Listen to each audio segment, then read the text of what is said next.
Hi. ఎక్కడెక్కడో ఉండే మన దేశ సైనికులు మన భారతదేశాన్ని పాకిస్తాన్ టెర్రరిస్టుల నుంచి కోసం అహర్నిశలు వాళ్ళు చేసే సేవలు, వాళ్ళు చేసే ధైర్యానికి ప్రాణాలను కూడా పణంగా పెట్టి వాళ్ళు చేస్తుంటారు. వాళ్ళ రక్షణ దళాలు మన భారతదేశాన్ని రక్షిస్తూ ఉంటారు. కానీ మనం చేసేదేమంటే ఆహ్, వేరే వేరే మత విమర్శలను, మత మార్పిడుల కోసము మన దేశాన్ని ఏకత్వంలో భిన్నత్వం అని మన చరిత్రలు ఎన్నెన్నో పుస్తకాలలో రాసున్నాయి. వాటినన్నీ వదిలేసి అప్పుడు మన స్వతంత్రం కోసం హిందువులు, ముస్లింలు అందరూ కలిసికట్టుగా ఆహ్, స్వతంత్రం రావాలని తిరుగుబాటు చేశారు.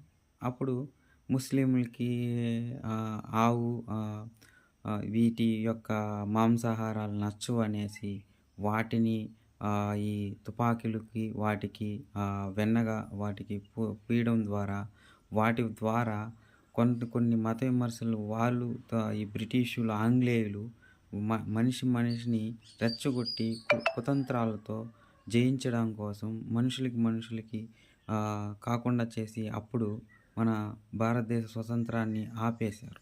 అటువంటి టైంలో శాంతి, అహింసలకు అనే ఒక పెద్ద పవిత్రమైన పదాల ద్వారా మనం స్వతంత్రాన్ని సంపాదించుకున్నాం. తర్వాత రాను రాను మళ్ళీ కూడా ఈ చిన్న చిన్న మతాలు మార్పిడి అని ఒకరికొకరికి కాకుండా చేసుకుంటా ఈ ఈ వెళ్తూ ఉన్నాయి. ఇప్పటి నుంచైనా అందరూ శాంతి, ఓర్పుతో అందరూ కలిసికట్టుగా మన దేశాన్ని రక్షించుకుంటూ ముందుకెళ్దాం.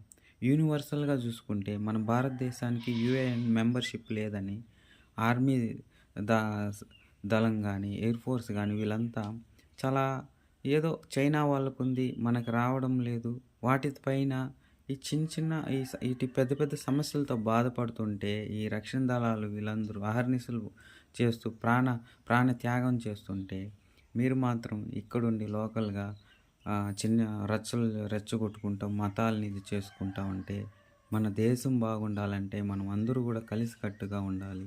మన దేశ రక్షణ కోసం ముందుకెళ్ళాలి. మతము ఇవన్నీ మనం ఏర్పరచుకున్నటువంటి బాధ్యతగా ఒక ప్రతి పౌరుడు కూడా ముందుకెళ్తూ అందరినీ కూడా వాళ్ళు చేయాల్సిన పని వాళ్ళు చేస్తూ ముందుకెళ్ళాలి. అదే మన భారతీయుడు యొక్క అందరూ కూడా కలిసికట్టుగా ఉండాలనేసి కోరుకుంటున్నాను. జై హిందూ, జై ఇండియా. Thank you. ప్లీజ్